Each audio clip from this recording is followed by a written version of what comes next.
അപ്പസിന് മക്കൾക്ക് എന്നാ പറ്റി? ഞങ്ങൾ അപ്പനും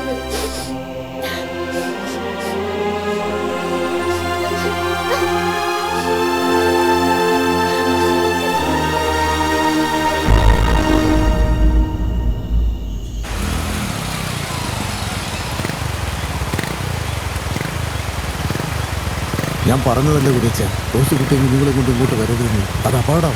പ്രശ്നങ്ങളൊക്കെ രമ്യമായി പരിഹരിക്കാമെന്ന് അളിയന്മാർ പറഞ്ഞപ്പോൾ പോന്നതാണ്. എനിക്കും ചെറിയൊരു ഭയം. അളിയന്മാർ അവർക്ക് വേണ്ടത് സ്വത്താണ്, അല്ലാതെ അപ്പൻ്റെ രണ്ടാം കെട്ടിലെ പെങ്ങളെ അളിയനെയല്ല. രാവിലെ ഞാനൊരു ജീപ്പ് ഏർപ്പാടാക്കും. അതിന് റോസ് കുട്ടിയും കുഞ്ഞുങ്ങളെ കൊണ്ട് നമുക്ക് കോതമംഗലത്തേക്ക് പോകണം. അതുവരെ ഞാനിവിടെയൊക്കെ കാണും. ഈ ചെല്ലും രാവിലെ വരാം. എന്താ അപ്പച്ചൻ പോയിക്കോ, നല്ല മഴയാണ്. ഞങ്ങളിവിടെ ആണെന്നുള്ളത് അവർ അറിഞ്ഞിട്ടില്ല. എന്നാ നാളെ കാണാം. എന്നാ ശരി, ജീപ്പ് രാവിലെ വരും. ശരി.